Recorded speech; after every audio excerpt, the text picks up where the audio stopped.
पश्चिम बंगाल के कूच बिहार जिले में बीजेपी कार्यकर्ता का शव मिलने की घटना के बाद सियासी घमासान जारी है। मुख्यमंत्री ममता बनर्जी और साथ ही राज्यपाल जगदीप धनखड़ में जुबानी जंग फिर से तेज हो गई है और एक तरफ राज्यपाल ने कहा है कि सियासी हिंसा बर्दाश्त नहीं करूंगा, दूसरी तरफ ममता बनर्जी ने बीजेपी पर हमला बोलते हुए कहा कि चुनाव से पहले राज्य में बाहरी गुंडों को लाया जा रहा है जो शांति भंग करने की फिराक में है। राज्यपाल ने कहा कि मैं राज्य सरकार को हमेशा से कहता रहा हूं कि कानून व्यवस्था को राजनीति से अलग रखा जाए। उन्होंने कहा कि यहां कुछ ऐसे अधिकारी हैं जो सच में ऐसा कर रहे हैं, हमें सियासी हिंसा को रोकना चाहिए। राज्यपाल ने कहा कि राज्य में हिंसा के बिना एक स्वतंत्र और निष्पक्ष चुनाव हो, ये सुनिश्चित करने के लिए मैं अपनी शक्ति का इस्तेमाल करते हुए सब कुछ करूंगा। मुझे नतीजों से मतलब नहीं है, सिर्फ कानून और वोटर की परवाह है।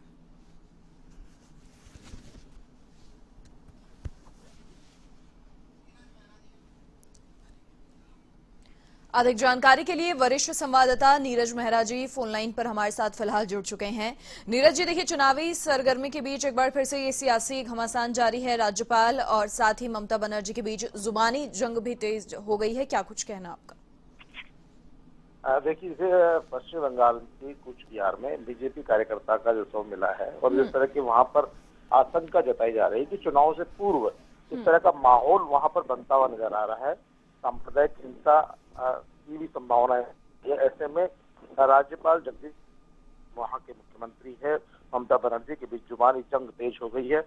मुख्यमंत्री ममता बनर्जी का आरोप है कि भारतीय जनता पार्टी के लोग चुनाव से पूर्व प्रदेश में बाहरी गुंडों के माध्यम से हिंसा का माहौल मतदाताओं को डराना चाहते हैं, लेकिन वो इनको कामयाब नहीं होने देगी। दूसरी तरफ राज्यपाल का कहना है कि राज्य में बगैर शांति बहाली के चुनाव संपन्न नहीं हो सकते। ऐसे में यदि जरूरत पड़ेगी तो वो अपनी राज्यपाल की शक्तियों का भी उपयोग करेंगे। तो इस तरह से राज्यपाल भी झुकने को तैयार नहीं है और मुख्यमंत्री ममता बनर्जी भी कतई जो है वो मानने को तैयार नहीं है कि राज्य में इस तरह का माहौल हो रहा है। तो ऐसा कह सकते हैं कि चुनाव के मद्देनजर ये बहुत ही बड़ी बात है और जिस तरह के वहां पर बीजेपी कार्यकर्ताओं में और ममता बनर्जी के कार्यकर्ताओं में आए दिन जिस तरह की हिंसक वारदातें हो रही है वो राज्य के लिए खतरनाक है। मनीषा, बिल्कुल नीरज जी, ये कहीं ना कहीं कहा जा सकता है कि जो सामंजस्य है वो यहाँ पर नहीं है, क्योंकि अलग अलग अपने अपने तर्क हैं और कहीं ना कहीं जो जुबानी जंग है वो तेज हो चली है और राज्यपाल, जाहिर सी बात है, वो चाहते हैं कानून व्यवस्था वहां पर सुनिश्चित की जाए और वोटर की परवाह उन्हें है। देखिए, क्योंकि देखिए वहां पर जो ममता बनर्जी है वो लंबे समय से अपना शासन चला रही है, उनको अपनी कुर्सी चाहती हुई दिख रही है। वहीं भारतीय जनता पार्टी अपने पैर जमाने की कोशिश में है और ऐसी स्थिति में वहां पर जो है आए दिन भारतीय जनता पार्टी और तृणमूल के कार्यकर्ताओं के बीच जो हिंसक घटनाएं होती है, झड़प होती है, उससे वहां का माहौल थोड़ा तनावपूर्ण हो रहा है। ममता बनर्जी बार बार ये आरोप लगा रही है कि यहाँ पर भारतीय जनता पार्टी के लोग जो बाहरी गुंडे तत्व है उनको यहाँ पर ला रही है और वो हिंसा को जो है यहाँ पे हिंसा कर रहे हैं, हिंसा को बढ़ावा दे रहे हैं, लेकिन वो इस तरह की हिंसा को नहीं होने देगी, कतई बर्दाश्त नहीं करेगी, भले ही चाहे कोई भी हो, किसी भी तरह का यहाँ पे जो वातावरण है उसको दूषित नहीं करने दिया जाएगा।